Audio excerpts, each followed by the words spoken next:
Good morning and afternoon or evening, and happy Easter to everyone. Thank you. Thank you. Yes, happy Easter. Happy Of course, I'm the Dandy Dan. I am one of the co-hosts of this channel, and with me is also the other co-host, young Rachel over there, sat in a very comfy armchair. So when we apply, when we apply directly on NHS site or on traceapps.com, after what's the process next? They do shortlist for interviews after the closing date, right? In the like formal way. After shortlisting, they send an email that we have successfully been shortlisted as for interview, and then they interview and then the process go on, right? Yes, that's exactly right. So they will shortlist you for interview. You'll get an email to say that whether you've been shortlisted or not, and then they'll arrange normally a Zoom interview. And then at that point, they will probably refer you to their agency to deploy once you've been successful at interview, or they may deploy you direct. Nice. Because a lot of trusts are doing this direct as well. Well, it's good though. That's why we have these sort of things. So it's good to get that support in, especially with our special guest today being young Trish Spruce over there, all the way from the UK and international recruitment for YDH. Yep, that's correct. That's it. I also applied for once I applied for Yeovil District Hospital. It was about a month ago, and I didn't have my CBT then, and they said that you've been shortlisted for interview, and just 2 hours before interview I got a call, I got an email stating that sorry, we can't hire you because you are from a developing country. So I thought that this is not my fault. I made all the requirements, it's so stressful hearing that, especially if that's your first interview. Yeah, and I do understand it. It's the governments that have imposed this on the UK. So we have to follow what their rule is. And it changed in the middle of all our processing. So at one point we were able to recruit from Pakistan, but with the changes we just have to stop immediately from as soon as they impose those on us. But like I say, don't give up. There is ways that you can apply directly. It's just a different way of applying. Yeah. And it may change again. Of course. Okay, that's as we are all waiting for that. We hope that the list changes, well, because on 25th February I got to know that it's been amended, but my country was still over there. So I think it's not gonna change anytime soon from now. No, but it's the UK is still open for applicants. That's what I would say. It's just a different way. So you will be able to still apply. That's it. Don't worry, Adnan. There's always a way around it. We'll say as we go along, things always change. As governments change their tunes, changing who's leading, and all sorts of different things happen during the year. So who knows? Maybe by Christmas you'll be spending it with us. Yes, that's true. That's it. Yeah, thank you. You get to enjoy the British sunshine all 2 days. All we can. Yeah. Anyway, well, so if we've got any more questions, we'll pop them sort of in and out during the chat. I say we've got a few other questions that I've been given from quite a couple of groups that I've been scaring around on Facebook and such, and so we'll crack on. Of course, it's very lovely that Trish is happy to join us. I know that, well, maybe not this weekend, but normally you're absolutely inundated in work regarding recruitment. Of course, this weekend you get to enjoy the sunshine. And we've still been inundated with queries. I bet. There should be more of them to answer on Tuesday. That's it. We go back in on Tuesday and got to pick up what we missed on Friday, really, isn't it? Yeah. That's perfect. So we'll get started then. So why the UK? Why would you say people would want to come to the UK? What do we have that people want? There's a few things to think about. If we think about the career opportunities and the standard of living, so your career in the UK can develop as much as you want it to develop, or you can be stable in just being in your nursing career. So there's equal opportunities for everyone. So no matter what your background or where you've come from, there is free training, free development, and it's every hospital, they have their own training teams. So there is lots of opportunities on a weekly basis to attend any specialist training, just to enhance your skills. Also, in the hospitals as well, there's what we have a bank. So you're on a regular employment and then you can pick up extra shifts. And those shifts can be worked all over the hospital as well. So you can experience lots of different specialities in the hospital. Then the other side is we have a very good standard of living. So our earnings are really good, which means your standard of living is really good as well. You're free to go everywhere, to travel, obviously, once COVID restrictions are lifted. But you can get around the UK. And you've just got that freedom, basically. And then also it's about settling with your families. So also it's a really good place to bring your families to settle and have those equal opportunities for themselves as well. Fantastic. That's it, isn't it? When, if you get over here, you get settled, you got your family. I mean, you got everything, really. Even from here, there's so much to explore, and even I've barely scratched the surface of what you can find in this country. That's what I love about it. And it's nice to see the nurses that come from overseas to the UK and experiencing things in the UK that we just take for granted as well. And you see them experiencing it for the first time and you think, oh my goodness, yeah, it is really amazing. That's it. That's it. It's all about some of it's such a difference in culture that we just don't think anything of it anymore.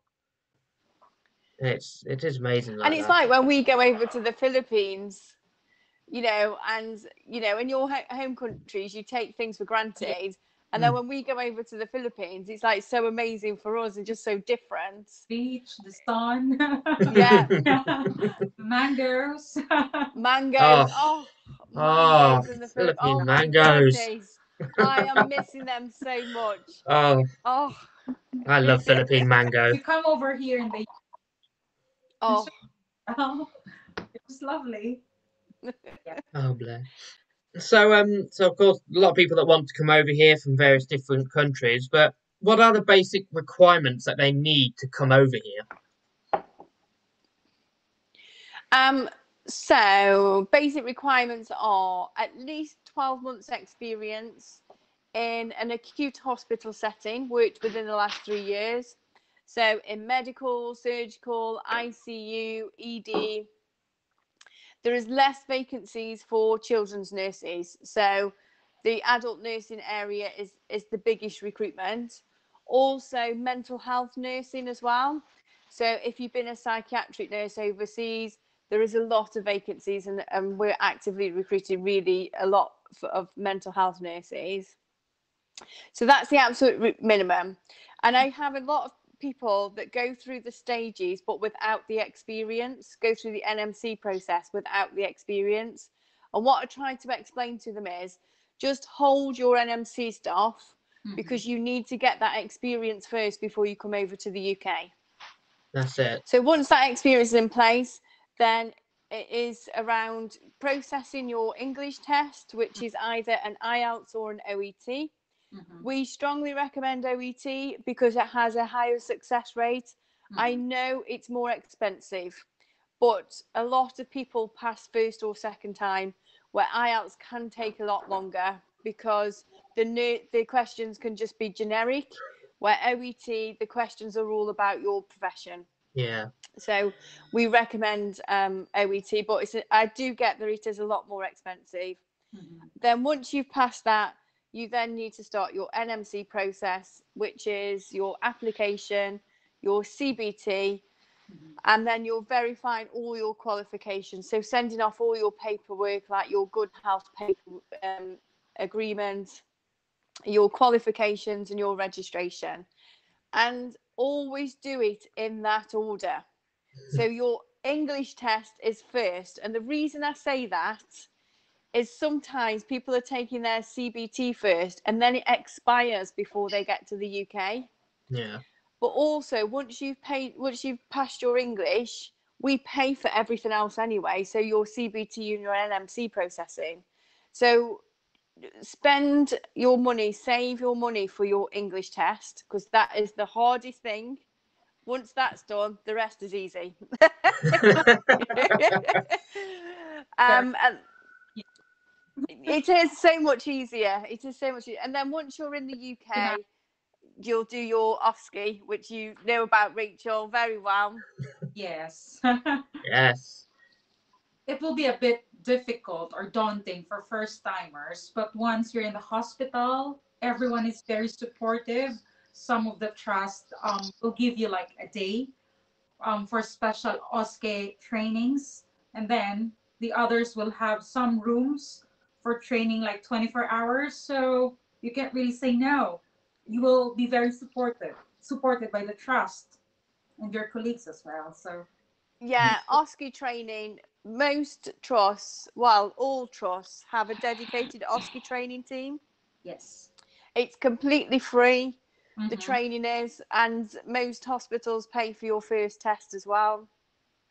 It is the last step for registration. So when nurses come over, we know how daunting it is. You've come into a new country, learning new practices, and then you've got to take your OSCE. So we have dedicated teams to help with that training. And we've got 100% pass rate. So That's what you want to hear, Adnan. This is the person you want, 100%. You stick with us, you won't fail. That's what she's saying here. Yeah, you're right. Yeah, absolutely right. So did you do the IELTS or did you do the OET? I think Adam did the IELTS. He did the saying. IELTS. Oh, Okay. IELTS. He did the IELTS. Yeah. I did the IELTS. Yeah. Yeah. Any strange So questions? I got 7.5. Yeah. Well done. Were there any sort of questions they asked you that were really bizarre? I remember seeing one before about the Queen. Ah, bless you. One of the other questions that I've heard is about wind farms. Wind farms? Wind farms? Now, unless you live in the UK, you won't know anything about wind farms. Oh, crikey. Where I come from, that was near Skegness. They had that massive offshore wind farm there, and it's such an eyesore. I know, but unless you live here, you just won't know what that is. Well, that's different. So, well, on the topic of wind farms, then we'll go completely off to something else. So, is it just nurses that the NHS are looking for at the minute, or are we sort of going for more senior HCA sort of roles, or? It is just nurses at the moment.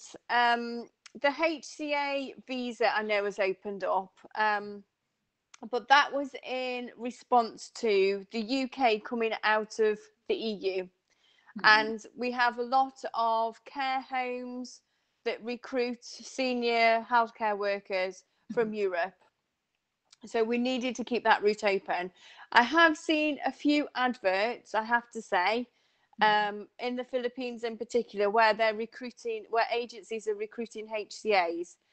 I can honestly say I do not know any hospital that is recruiting HCAs from overseas.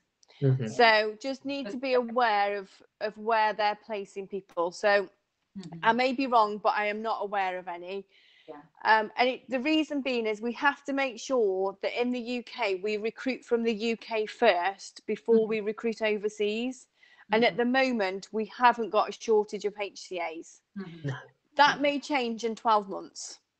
But what I would, you know, and we may start recruiting there, but at the moment there is no shortage. And what I would also say is, if you're a nurse and you want to come to the UK, be a nurse.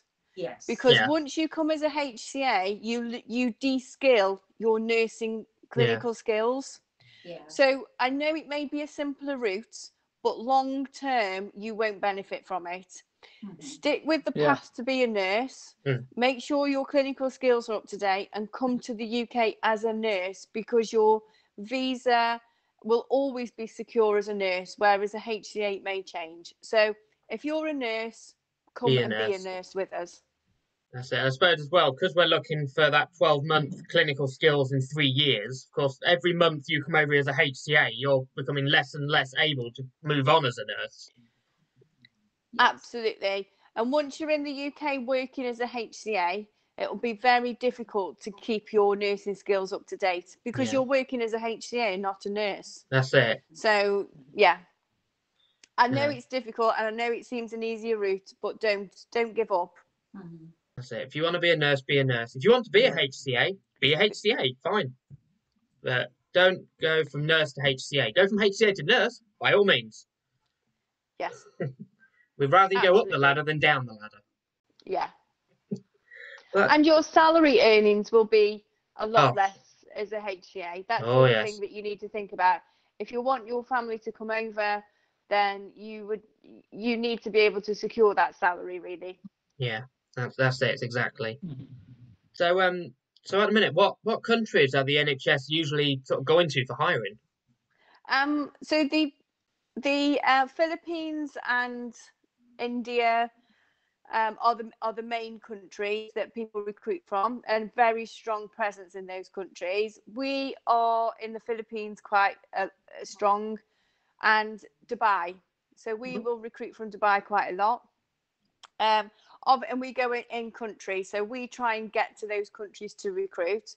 Obviously, with COVID, we've only been able to do one trip this year so far, which was to Dubai. We're hoping to come to the Philippines in September, but we'll see what happens.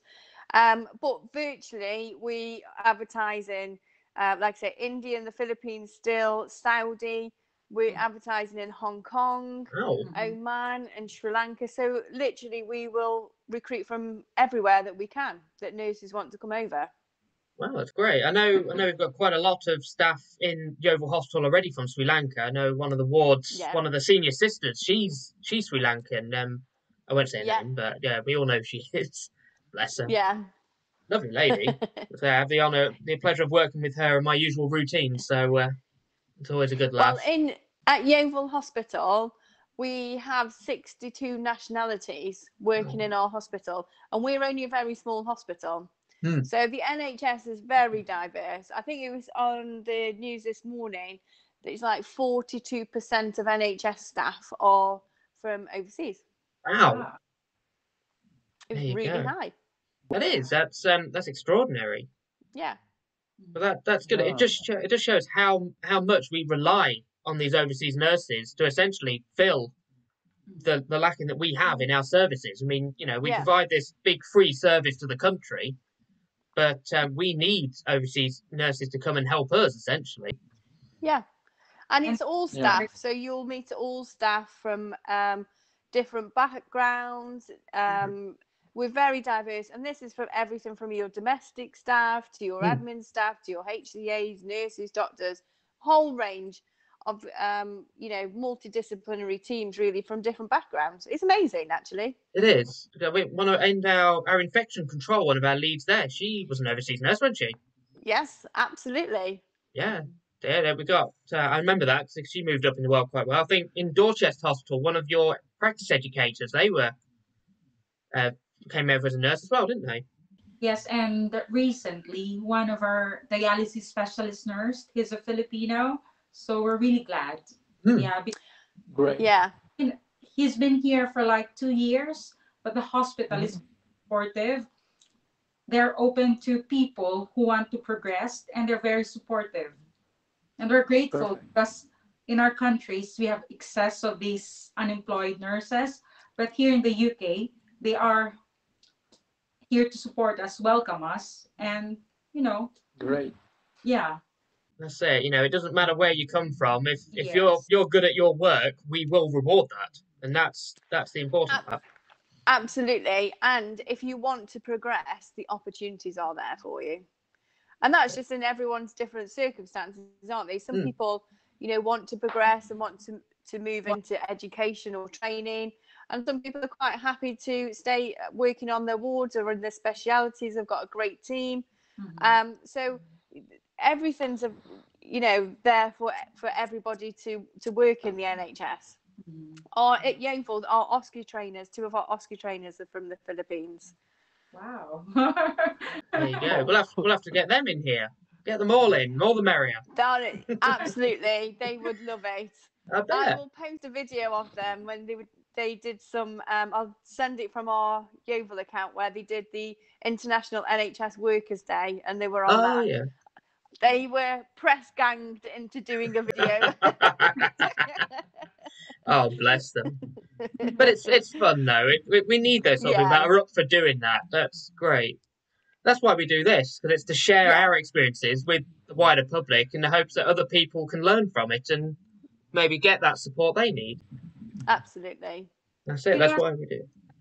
Before you carry on, Trish, are you also open for African countries?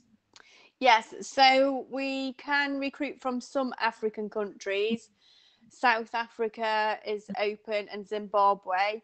We can't recruit at the moment in the same ways we can't recruit to Pakistan, in Nigeria and Ghana. Okay. So they also have to apply direct. Okay. So I suppose that's just a government clash sort of thing, is it? They've kind of got a different system going on. It's the developing countries list. So there's a code of practice, and there used to be, I think, 160 countries on the list that we couldn't recruit from, and now it's gone down to 30 odd. So a lot have come off, but it has changed the way that people have to apply. So Pakistan being one, Nigeria, Ghana, and there's a few others that we don't tend to recruit from anyway. That's fine. That's not to say you can't apply from those countries. It's just there's a different method. Yes, exactly. That's perfect. That's good. So don't be deterred if you are in the 30. You can still come over here.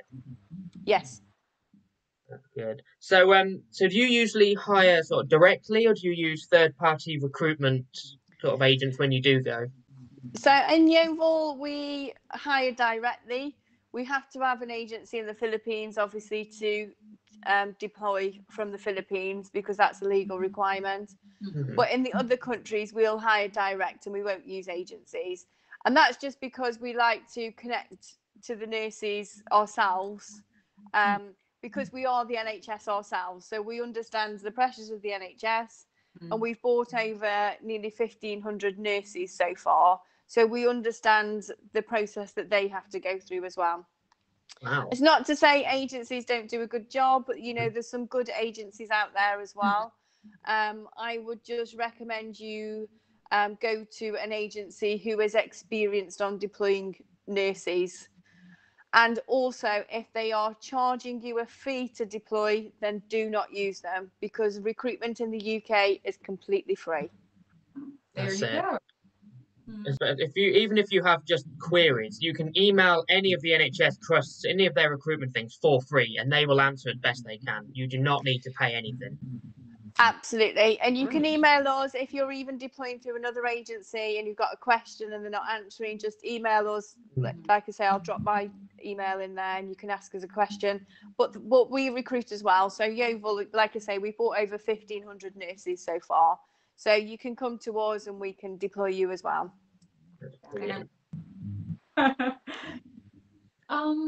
Just to clarify, Trish, it doesn't matter if you're a Filipino, an Indian, a Pakistani, or whatever nationality. If you are working currently, like in Saudi Arabia, UAE, Dubai, Pakistani, or other countries, they can apply directly to you? Yes, absolutely. Perfect. Yeah. And also, if you're Filipino working in another country, like in Saudi, There is no POEA process because you've already left the Philippines. Thank you. That's it. So they only need the agency based on the country itself, not the nationality then. Exactly. Yeah. Thank you, Trish. Brilliant then. So anyone that has gone over from the Philippines to Saudi, don't go looking for an agency. You don't need it. No. Just come to Trish. Yeah. I'm going to be very busy on Tuesday. I think you're going to have a very busy week, Trish. I'm sorry, but I'm not sorry at the same time. It's fine. I'll be there to help you, and you can shout at me all week. Oh, bless. So when they, when they do get the, the acceptance and they're all planned and they're coming over, are they able to bring their family or their dependents with them? Yes, absolutely. In fact, that's what we want you to do. We want you to settle as a family in the UK. So when you first come over, we always advise that if you can, come on your own, because you have to settle in a new country, set up accommodation. You've then got to pass your OSCE, and all that has to be done within the first 3 or 4 months. So it's very stressful, and we understand that it's very stressful.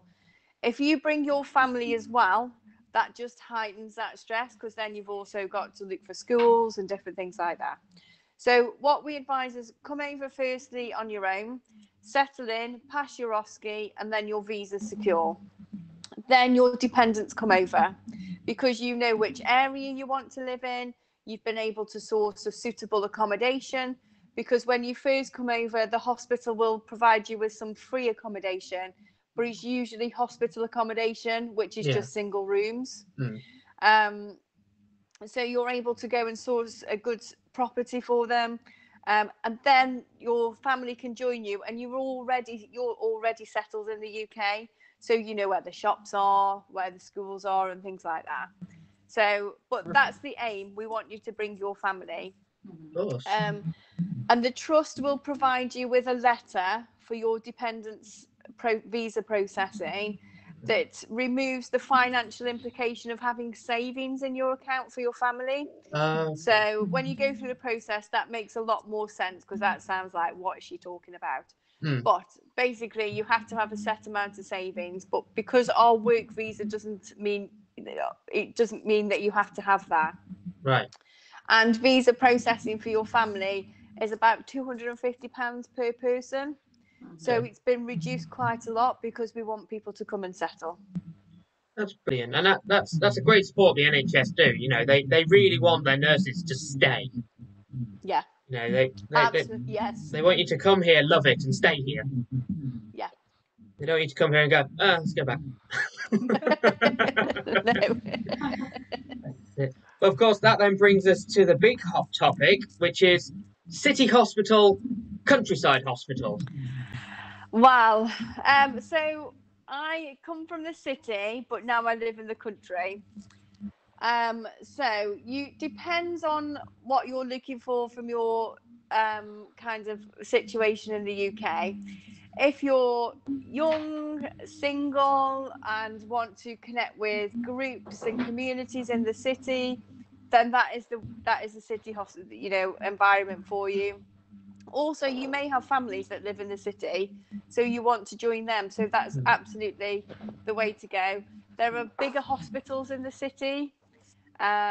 So, they will be kind of 5,000 employees in the city, at the hospitals. So they are really big hospitals. They've got big trauma cases, things like that. If you're wanting to come and settle with a family, then the cost of living in the cities are normally quite high. So it may be that countryside or seaside living, which is where I live, by the seaside, is the way forward. The schools are always excellent. They are in the city though as well. I have to say the standard of education in the UK is second to none. But the cost of living is lower in the countryside. There's a lot more open space of parks and beaches.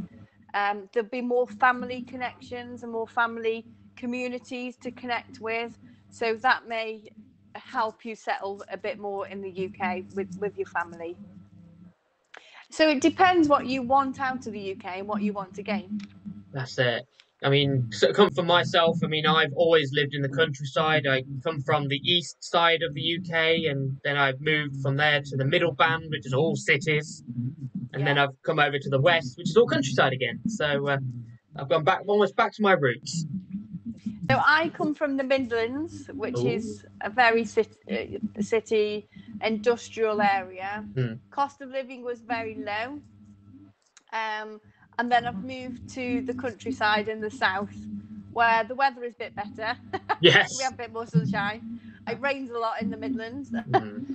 and but there is a lot more open space, you know, and people aren't living so close together. It's just a nice environment. But all my family still live in the Midlands, so I go and visit quite a lot.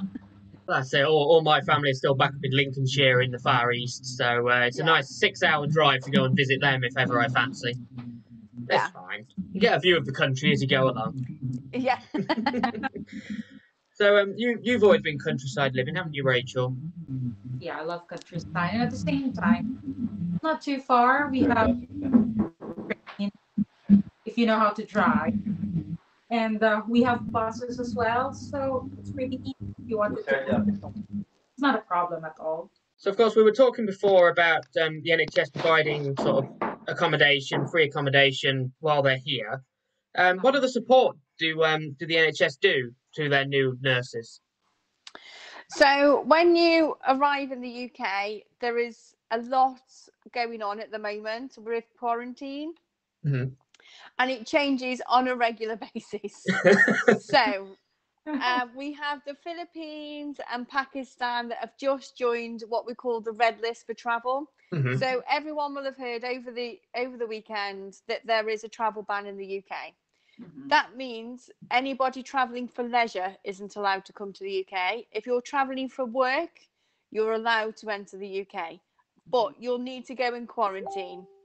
So you may be asked to go into a government hotel, Mhm. which are hotels around Heathrow Airport mainly, and you have 10 days quarantine in there. Everything's provided for you, and the trusts are paying for this, so there's no cost to the individual. We also send up lots of snacks and different things like that coming to you, so you have plenty of supplies there. Or you may have to quarantine for 10 days in hospital accommodation, and again, all your food's provided for you, and there'll be people on hand to help. When we get you at Yeovil in particular, when we get people to travel to the UK, we also travel in bubbles. So Okay. the hospital quarantine, you may be in a bubble of maybe 3 people that are sharing a flat. So we have you all traveling together. That's good. You have to do COVID tests while you're in isolation as well. But everything's provided for you. We set you up on a WhatsApp group, and we kind of chat to you all the time, send you lots of exercise videos so that when you're eating all your snacks, that you're also exercising them off. We send you lots of TV links and things like that, so that there's plenty to do in those 10 days. Oh, brilliant. Then we'll support you with setting up bank accounts, GP registration, collecting your BRPs when you're out of quarantine, and doing all your paperwork that you need to start employment. So we have a team that help you, and most trusts do, which will support you through that first initial month in the UK to get everything set up. We'll introduce you to local communities as well, so that you can network with people that are already in the UK and have done that journey as well. Oh, brilliant. And I'm guessing when you're sending them snacks, I'm guessing they're quintessentially English snacks. Oh, well, so we've had a bit of a learning curve on the snack front of international people. So obviously in the UK, I did the first shop for international nurses coming over. So I shopped for beans, baked beans, bread, those basic things that we all eat in the UK. And the nurses were like, "What have you bought us here? Where's the rice? We've got no rice." You expect Where them are to the go without noodles? rice? So, You should be getting, like, oh we my quickly goodness. changed. And we now have a shopping list that we send to people to say, what do you want us to buy now? Obviously, there's lots of rice that we buy and spices. However, I do still like to chuck in a few things from the UK that people won't know about overseas, just so you can get used to our diet. So couple of things I like to throw in: crumpets. Oh, Nobody knows what crumpets are till you get to the UK. I also have to explain what you do with a crumpet. You toast it and put butter on, in case I give you any. You don't eat them raw. But yeah, that's a new thing. Not raw. No, don't eat them raw, Rachel. I don't know. I don't have the idea. No way. Tasted, it's still yummy, so I don't. But it's even nicer toasted, Rachel. Won't you agree? Scones. Yeah, so scones are the other ones. With clotted cream. Yeah. Do you put the jam or cream on first? It's cream first and then jam. Don't say that to a Midlander, my goodness. Good grief. It's jam first. Really? I think you'll find. Well, it's because she puts it on upside down, you see. It's upside down for her, it's fine. So the other things are Battenberg cake. Of course.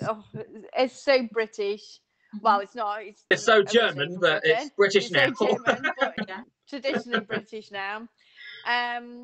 Cream eggs I've put in, Cadbury's cream eggs for Easter. Oh, yeah. Because they are very unusual. I remember I gave you one this year, didn't I? And you didn't quite know what to make of the flavour. Yeah. It's a weird flavour. It's sweet but sticky but thick. Oh my goodness. But weirdly enough, they've been doing it for 50 years now. It's their 50th anniversary. So they must be doing it right. So anything that I come across, hot cross buns at the moment because we're Easter. So they are very, very traditionally British. I'm not a lover of them, but my husband loves them. But yeah, with jam and butter on, I think. I don't really know how you eat them. But yeah, anything like that, I always try and put a few things in just to so people get used to what we eat in the UK. That's it. And there's something I'm not sure if they actually eat it or it goes in the bin. It's out to the birds every time. That's it. But what about Jaffa cakes? Is it a cake or is it a biscuit? Technically, it's a cake because it goes hard when stale. Ah, well, there you go. Love Jaffa cakes. And it can't be biscuit because you don't dip it in your tea. No, I wouldn't want to dip a Jaffa cake in tea. No. That'd be different. And do people even know that we dip things in our teas? So any biscuit that you have essentially has to be dipped in your tea. Oh, yeah. You've got to dip it in your tea or your hot chocolate or your coffee, whatever you have. Coffee might be different, but... Yeah. Well, my favourite biscuit. What's your favourite? My favourite biscuit is chocolate hobnobs. What's yours? Now you got me. I do love a good hobnob. I mean, I do love a good homemade cookie that Rachel's been quite good at making lately. Nick, when I say for my birthday yesterday, we actually made some little fairy cakes. So maybe if you're lucky, I'll pop some into you tomorrow. Oh yeah, it was your birthday yesterday. It was. I'm 30 years old now. Oh, the big 30. I know. I can immediately tell. I woke up this morning with lines everywhere. Awful. I woke up looking like someone drew on me. No, I don't believe that. It's terrible. I've not got crow's feet. I've got a whole nest.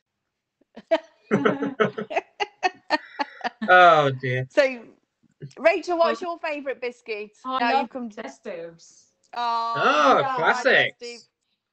Oh, good old classic. The chocolate. I don't know how to pronounce it, so. Chocolate digestive. Yeah, that's fine. Chocolate digestive. The McVitie's. Right, please. How do you pronounce it? Which one? McVitie's or McVitie's. Oh, see.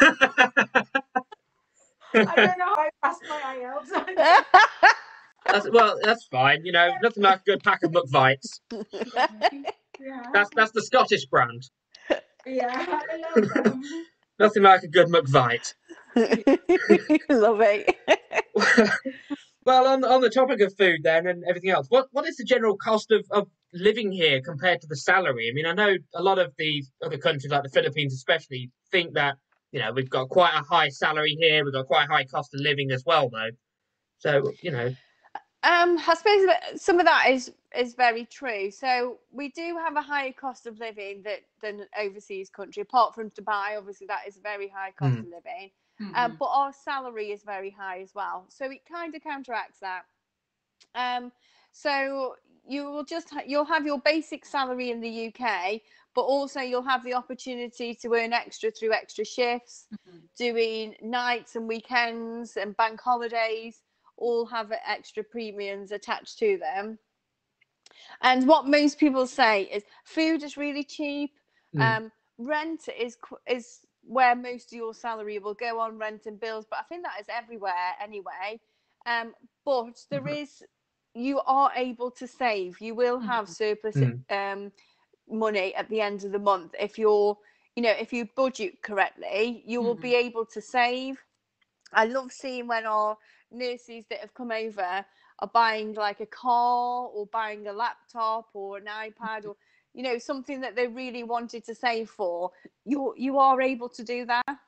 Yes, and because you're an NHS staff, you get discounts. Oh yeah. Yes. Nothing like you go in there, flash your card, and you know. Yeah. They go, 10% off.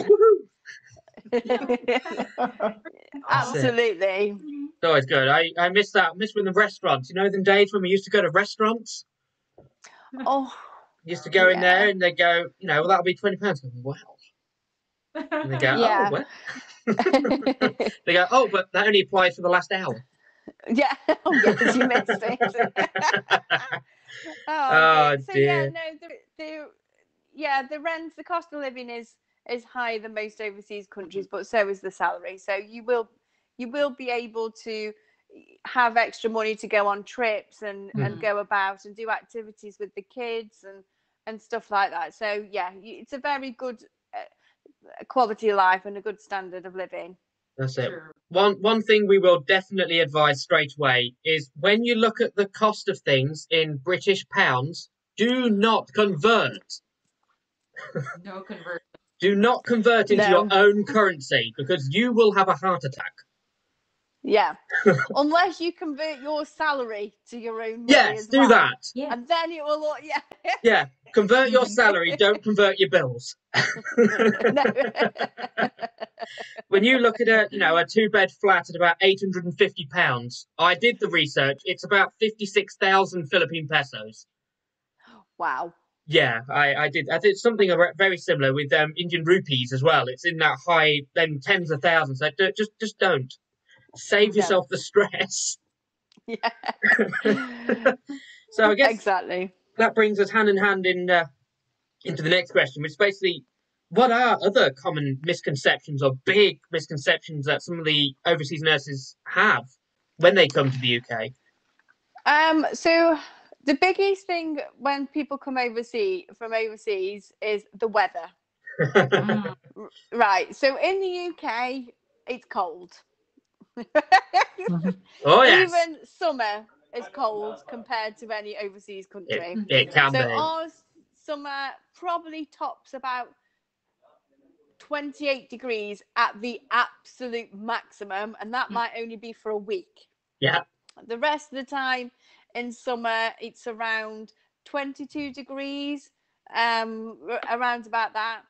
Today, we're coming into spring. We've had 2 days where it's been 20 degrees, and today it's 10. Yeah. So it can be quite extreme. In the winter, we go into the minuses, so it is very cold. We have snow and we have a lot of rain. So when you come over, you just need to be prepared for that. And when we have very hot days, we don't have air conditioning. So now, may I introduce the British air conditioner? Available in all homes as long as you go and buy it. Yes. They do not come as standard. And so that is our air conditioning, a fan, and you open the window. That is about as technical as we get.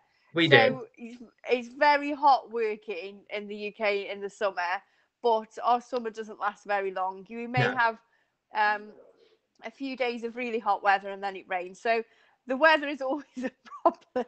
Yeah. Even this time of year, we bought some nurses have come in from the Philippines, and obviously it's really hot in the Philippines at the moment. It is. And it's not that cold here, you know, if you're acclimatized, but they are so cold. Mm-hmm. So we've had to get them some extra blankets and things. That's it. The other thing is, I would say, tax and national insurance on your salary.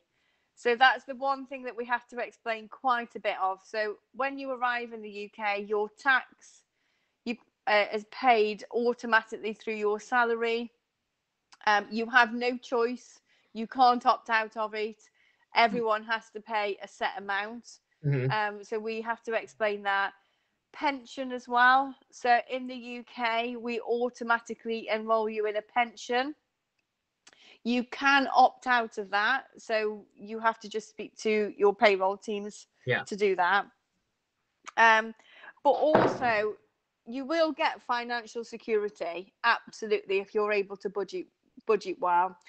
Your children will be much better off with their free schools. There'll be lots of opportunities for them. And for you and your career, you have the same opportunity as everybody else. No matter if you've trained in the UK or you've come from overseas, the opportunity for training and development, I can't stress enough that you have the absolute same opportunity as everyone. No one is given any preferential treatment. And also the freedom to move about, to go and visit people. You have lots of holidays in the UK as well, lots of paid holidays, which you don't get with overseas employment, and lots of free time. So that comes as a big shock. That's it. It's amazing how much free time you do have, because you go to a lot of places. You're working 6 days a week, sometimes even 7 days a week in some other places. But here, you do. Sure, they're 12-hour shifts, but you're only doing maybe 3 of them. And then you got 4 days where you can just put your feet up and not worry about it. Or bake some biscuits. Eat some Jaffa cakes. That's brilliant, though. That's great. But the opportunities for children in school as well is just, our education system is so amazing, and it is compulsory. So all your children are automatically enrolled in schools. The education system is very stable. There's after school clubs, preschool clubs, after school events, whether you want your children to get involved in activities around art and crafts or sports or entertainment, everything is catered for in the UK. That's it. And I don't know if they still do it, but when you do turn 16 and go into your higher education for those 2 years, although it's also free, they used to do a support, like a financial support as well for them. So you get the teachers to sign it off, and you got like a small contribution put into your bank as well. I don't know if they still do that now. I'm not sure if they still do that, but education's free up to the age of 18. So you can automatically be enrolled into college. If your children didn't want to go into college and wanted to go to work, we have apprenticeship schemes where you earn when you learn. There's so many opportunities available. That's it, and that's the best thing, really. You have all this sort of support given to you by just the basic government, and then on top of that, you've got so much else you can add on to that. I mean, when I was a kid, I went to Cub Scouts. I mean, sure, the troop shut down because it was a tiny village and there was only 6 of us, but it was still there. We still had that opportunity, and that's what you love. And the other thing I want to come on to is around how polite British people are. Oh, yes. So we say thank you for everything. So if you hold the door open for us, we say thank you. If you close the door behind us, we say thank you. If you let us in before you, we say thank you. It's like another hello. and just people don't understand it. That's it. Very British thing. It's the same with asking how you are. Like that. That's it. If we ask you how are you, all we want you to say is fine, thank you, and move along. It's not a conversation. So, yeah, it's just a greeting. Yeah, it's I think in the press, there's a lot of press around the UK at the moment around, you know, things aren't great, but it's in day-to-day life, it's not reflected the same. People are so grateful for overseas nurses that come and work in the hospitals. We're so polite to people and want to kind of help them settle in the community as much as we can. We'll really go out of our way to do it, because we are just so grateful that people come and join us in the UK. So it's a very much a misconception of what's going on in the press. There is pockets of issues, but on the grand scheme of things, the UK is very tolerant and very accepting of everybody. That's it. I mean, you hear all these scares at the minute. You know, you've got this, what is it, hashtag Asian hate, whatever it's going on now, but it's very small and very isolated. It's just the media blows it into all sorts of unexpected proportions, and it's not the truth half the time. Yeah. And actually, I think most people in the UK are inquisitive, you know, so we want to get to know about you and you know, your lives in your home countries. We're quite inquisitive people, so we may ask you a lot about your lives overseas because we're just interested in it, but we'll literally go out of our way to help people settle in. And in my 2.5 years here, I have never experienced Asian hate.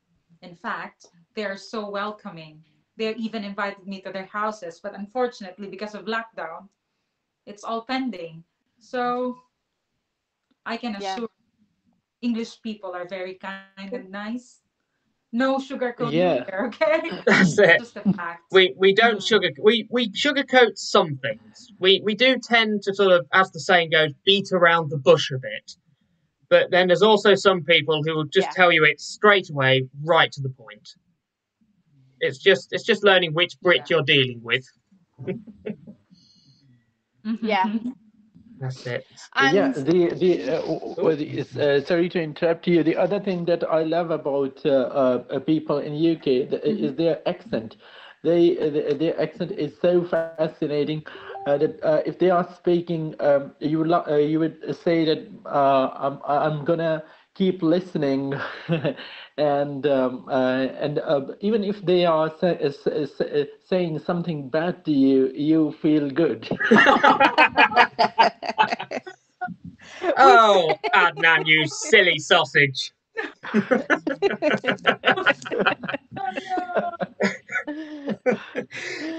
No, we do have very strong accents in the UK. Because I've got quite a northern accent, I would say. Although I can't hear it myself, but obviously people say that to me all the time. The southern accent has got a very much different dialect as well. Scottish is very difficult to understand. Scottish, Welsh, Irish. They talk also very quickly. Yorkshire, that's always a good one. Our accents are very... Oh yeah, Yorkshire is very interesting as well. But what we say when people come over, we get them to watch different TV programs and soaps that we have on the TV, so you can kind of get used to accents. And also our sayings are very unusual as well. So the best one, Rachel, you'll have heard this in the hospital when you need to go and spend a penny. Yeah, you will get a lot of that. Gotta spend a penny. If you're really keen on coming here, please do your research. Learn the idioms. Or ask me. I love idioms. So spend a penny in the UK as you need to go to the toilet. Yeah. Yeah, I know that. There you go. And I'll tell you the reason why. Here, I was clueless, honestly. That's it. But the reason why it's called spend a penny is because when public toilets first were invented, you had to put a penny in to use it. Yes. Used to cost a penny. Yeah. So spend a penny. Yeah. There's Yeah. also, on that topic, you got See a Man About a Dog. Yeah. That's another toilet one. No, it's right. I'll be back in a minute. Just gotta see a man about a dog. Yeah, you know. And the other thing in the hospital, it gets mixed up quite a lot, is pants and trousers. Oh, Oh. that's it. So, obviously in America, pants are your trousers. Yeah. But in the UK, we do call them trousers, and pants are your Underwear. Yes. That's always that common thing when a nurse, you know, especially an overseas nurse, you might get like I don't know, something on your trousers, and they go, "Oh, you've got something on your pants." So, how can you see? How do you know? You can't see my pants. You've got something on your pants. Well, I better go see a man about a dog then. That's it. Oh, I didn't make it to the toilet in time. Oh. I think the most difficult one I had was when I came to Somerset for the first time, and someone said, "Where are you to?" Well, they said, "All right, where are you to?" I said, "Oh yeah." So where am I to? I don't know. I'm right here. But I think it means where are you from, isn't it? If I remember right. Where are you from? Yeah. Yeah. It is where you're from, and so, it's up north. So where I come from, everyone calls everyone Duck. You all right, Duck? Are you okay, Duck? And it's like really strange, obviously. My granddad was once that. Yeah. So yeah, you'll get used to our different ways of our accents and our sayings. You very definitely unusual. will. That's it. So as we start coming in, I have got a question here actually from one of our group members. I don't know if you've seen that one. I'll read it out. So Hanan, basically her husband's a nurse, but since 6 years has moved to work as a clinical quality specialist after he's done his master's degree, and now he's not having an active license, but he wants to work as a nurse, but can't register in the NMC. He was coming on a dependent visa, but what can be done? Can he actually then sort of get his career sort of started from there, or? Yeah, so if he's coming, again, it's this 12 months experience rule, really, because he's been out of practice for 6 years, really, as in bedside care. Yeah.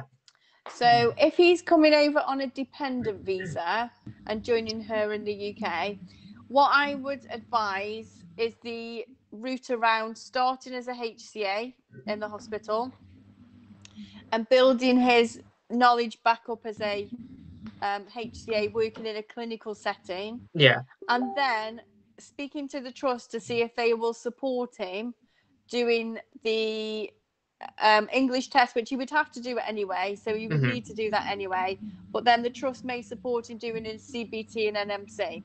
Okay. So at Yeovil, we've done this programme at our trust, and we've had about 15 people that were HCAs in working for our hospital, but were nurses in their home country. And we supported them all through the process of doing their NMC, getting them up to skills with their clinical setting, and then registering them with the NMC and getting them pinned. I don't understand why the NMC wouldn't allow him to register if he hasn't got an active license, because as long as he had a previous active license, he should be able to register. So I would query that with the NMC. Yeah, I suppose that's something. I mean, it sounds like she's going to be coming to work as an overseas nurse in Bristol, so I'm guessing that'll be something they might be able to help her go through as well from when she gets there. If it's Southmead Hospital she's going to, they definitely do that programme. Oh, brilliant! Yeah, it looks like it's Southmead. So at least, I mean, even if she was stuck, I mean, there's so many other NHS recruitment teams that can help, even if you're not in that hospital. That's brilliant. Yes, a lot of hospitals are doing this. They're supporting their own staff who've been registered nurses overseas to become registered nurses in the UK. We had one at Yeovil who hadn't been registered as a nurse for 15 years. She was Wow. from Sri Lanka. Uh-huh. And we supported her with her English, supported her with her NMC process and a CBT. And I think just a couple of months ago, she got a license through. So even being able to practice for 15 years and not holding a license for 15 years, she was able to get back on to get onto the NMC register. We'll finish up here. So, she's written down her homework. You're on it. I like to make sure I get everything across. I always forget things on these. Ah. I think, wish I'd said that. That's it. It's always one of them things, isn't it? You're like, I wish I'd mentioned that. Yeah. Well, let's open the floor to yourself then, Trish, fully, and say, are there any tips and tricks or things you might suggest for overseas nurses or aspirants? So the key things are, when you come to interview, don't get to, I know it's nerve-wracking, any interview's nerve-wracking, but we want you to be successful. So what we ask you to do when you come for interview is prepare. So look at the NMC website, have a look about our UK standards. We're not expecting you to know everything, but doing a bit of research of how we work in the UK, it would be perfect. And then when you come to interview, we're asking you questions around your clinical experiences. That's why it's important that you must have your clinical practice up to date. But we want to get to know you. So we want to know about your clinical skills, the areas that you've worked in, the hospitals that you've worked with, and then also, what you want from the UK as well. So where do you want to live? Do you want a city hospital or a countryside environment to live in? And we'll try and match all that with you. But for us, we are so grateful that you're coming over to the UK, and we really just want you to succeed, and we want you to have a good life in the UK. That's what I would say. That's it. We're not going to be against you. We want you to do well just as much as we want to do well. Yeah, we're not here to trick you at interview. No. So don't worry about that. We just want you to be successful. But also, if we don't offer you a position at that point, we will give you the advice to get the experience that you need to try again. So that is my final bit of advice as well. Do not give up. That's it. You may have taken your English test and failed your first English test. Don't give up. Retake it. Go straight back in there. Do a bit more research. Do a bit more training, and go straight back into your English test. Try the OET if you're doing IELTS. Try something different, but do not give up. We've seen people who we've interviewed 2 years ago who finally, and life's got in the way, COVID hit, so they weren't able to progress as quickly as they wanted to. They've now passed their English test and CBT and are arriving. We've also interviewed people at the beginning of this year that are also here now. So the journey is your journey, but don't give up. Keep going. That's it. If you want to be a nurse, you make sure you become a nurse. Don't let anything stop you. Yeah. Just because you may not be right at this exact minute, maybe 2 or 3 months down the line, you're perfect, and that's it. You won't know that if you give up there. If you go, just do law instead, you're never going to get there. Yeah. That's it. Just don't give up. We will always be recruiting. Pakistan is in a list of good practice, and so that's why the agencies can't help me to get recruited in an NHS hospital. So I was worried maybe it's going to work or not. So I thought maybe you can help me on that. Yes. So what you need to do is go on to the NHS jobs pages, which is all vacancies are advertised on that, because it is true, agencies can't recruit from Pakistan anymore.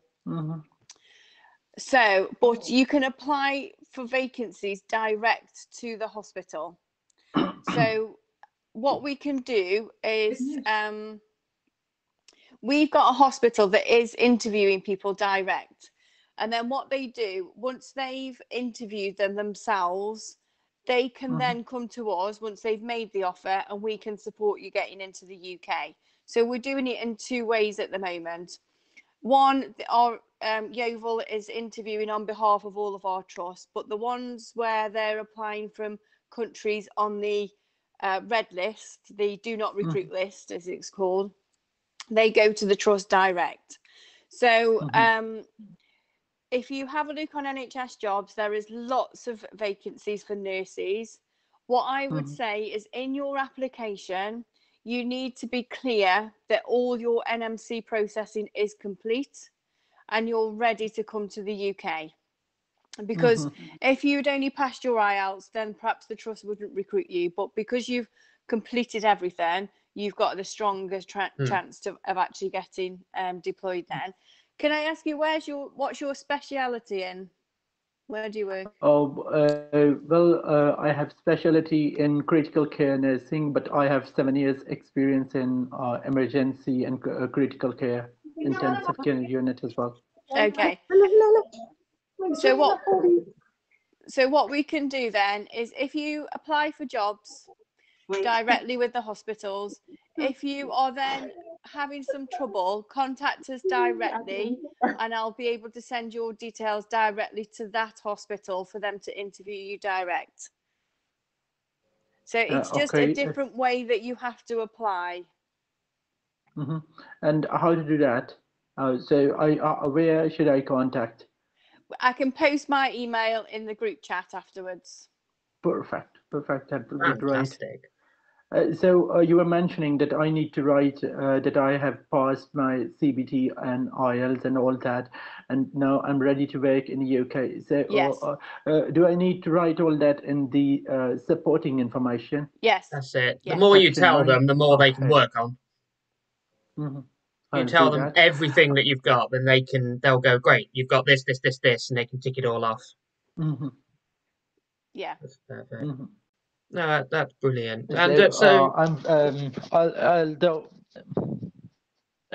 was saying that although I'm a very optimistic person, but this is the first time in my life that I'm getting some negative vibes because my country is in that list. So after talking to you,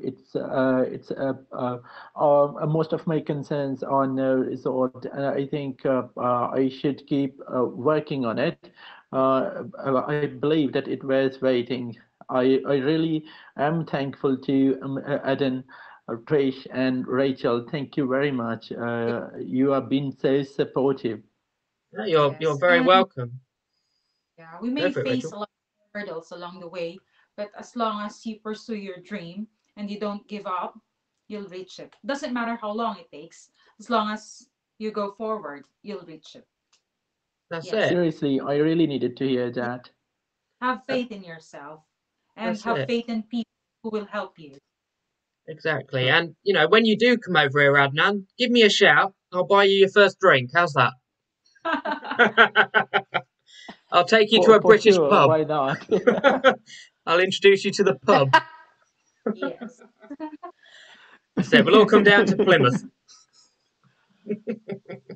That's brilliant. So if they, anyone who is interested and does want to know more, where can they get in touch with? Where can they get in touch with you, Trish? So for Yeovil Hospital, you need to go to our Yeovil Hospital website, and in that website you'll see a section for international recruitment.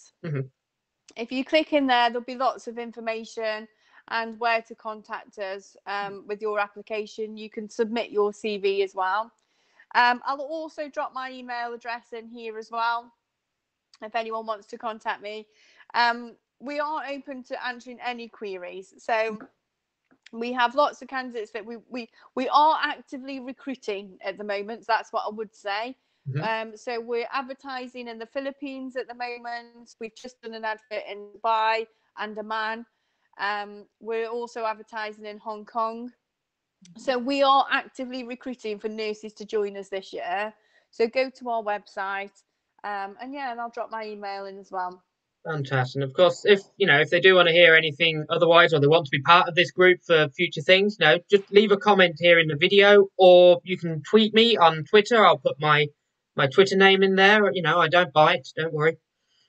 And we're more than happy to help you. Like yourself, Adnan. You came in with a lot of queries, and now you seem to be a lot more of a calmer sort of person now, with all your queries answered. Yeah. That's it. And the bees have stopped buzzing, so Yeah. we're all happy. That's it. That's brilliant. Well, I can't appreciate you all enough. I really appreciate Trish coming to share her wisdom amongst us, and it's welcome to Adnan to the group, and for asking some brilliant questions that I'm sure many of people have asked. Especially with Pakistan being, in this situation, there may be many of your friends that are also feeling this. So it's good to hear that hope is not lost. No. That's it. That's brilliant. Well, we'll drop that. I'm sure we'll, as we go on, we'll, bring you all into more videos. We'll tackle more topics, and as many as you want, Trish. You can come in on all of them. Yeah, I don't mind. Actually, I really enjoy answering any direct questions, because I'm quite active on Facebook. You can join my Facebook page, and I'll often answer direct questions through there as well. And I'll make comments on questions that are on just general forums, because there is a lot of misinformation out there. So I want people to understand what is the right process. That's it. That's brilliant. Well, I'll let you all go and enjoy the, I would say what nice sunny day, but it's now going to rain here. Of course, it's Britain. Yes. I was walking in 22 degrees sunshine last week, and now it's about 6. So get used to that when you come over. Yes. Happy spring, everyone, and happy Easter to all. Yeah, happy Easter, everyone. Happy Easter. That's it. Take care, everyone. Happy Easter. Bye for now. Bye. Bye.